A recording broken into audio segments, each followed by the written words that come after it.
Hi friends! I'm here again to share an art project, art lesson with you. The first thing I'm going to do today is read you a book about colors and the color wheel. It's a little bit of a review for you because I know we've talked about primary colors and even secondary colors and the way they look on the color wheel. But I'm going to review it with you because it's always good. I even think as a grown-up, I always love to hear information again to keep it fresh in my mind. So I will read this book to you that will help us all remember the color wheel. And then we're going to do another project where we'll go outside and use nature. And if you can't do it today because it's raining outside, you can always do it the next day. And don't forget, before you go outside, you always have to check with a grown-up to make sure it's a good time and it's safe to go. And they might want to be with you while you're outside. So I'll read this book. I'll tell you a little bit about the project we're going to do. And then I'll show you a little video of me doing the project so you can see a little bit, have a little sense of what we're going to do. I just also want to say thank you for those of you who have sent in art projects to me through the Google Classroom or through my email. I love seeing what you're making at home. Keep doing that. Keep sharing because it's a way for us to connect. And don't forget, I'm posting projects on the Swift River School Art Gallery. That's through my website, which you can find in Google Classroom. So if you check it out, there's a little easel in my little pretend classroom, and on it says Swift River School Art Gallery. And if you click on that, you'll see if you've sent work in, it's all posted so we can all look at each other's artwork. Okay, let's read this book. It's called The Wonders of the Color Wheel. Finding colors is an art. The color wheel is where you start. And do you remember that the color wheel is red, orange, yellow, green, blue, purple? Who remembers what the primary colors are? Did you remember red, yellow, and blue? If you did, way to go. If you didn't, that's okay. It's been a long time since we talked about it. And this is just a kind of a review, so we do remember again. 3 bright colors for me and you. Primary colors, red, yellow, and blue. Red, yellow, blue. Red is an apple, yellow the sun, blue is the sky when the day has begun.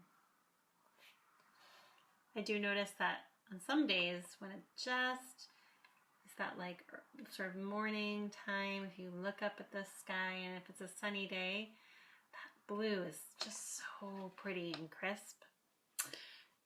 Mix primary colors, and what do you get? Do you remember what I called them, my friends? When you mix primary colors together, you get secondary colors.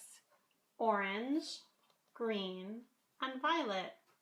And violet is another name for, purple. When you mix blue and yellow, you get green. Like a grassy hillside scene. Orange comes from red and yellow. See the orange in the middle? And an orange pumpkin makes a funny fellow. Oh, that reminds me. It's starting to be pumpkin season. Has anyone gathered a pumpkin for their home? We haven't done that yet. Violet comes from red and blue. You can see the purple in the middle. Violet is a purple hue, and hue is another word for a color. We see colors passing by every morning in the sky, like I was saying.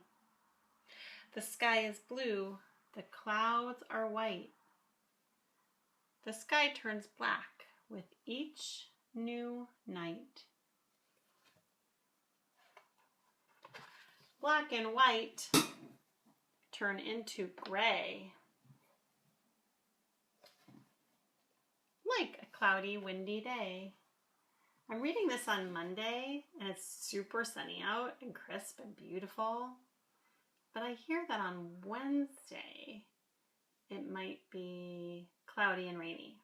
So if you're listening to this on Wednesday, I wonder if the sky looks like this. After rain comes the yellow sun, a perfect time for picnic fun. And this artist chose to make yellow lemonade and yellow mustard, yellow slices of lemon. Early morning, late at night, colors paint the world so bright. Okay, my friends, so now that we've refreshed our minds as to the color wheel and how colors are made and all those fun things, which we will do more, by the way. This is not the only time. So if it's a little bit like still hard to hang on to which are the primary colors and which are the secondary colors, we'll get back to that. We'll do that again.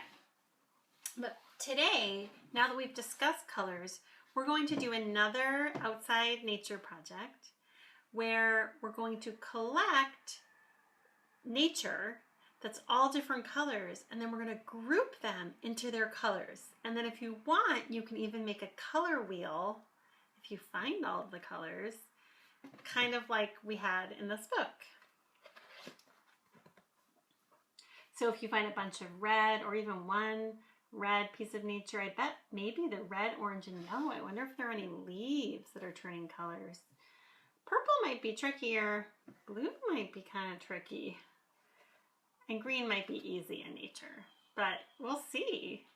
I'd love, love, love, love, love to see what your groupings of nature colors are, and if you can make, or if you choose to make, a color wheel out of nature. This will be our last nature project for this little theme study that we've done.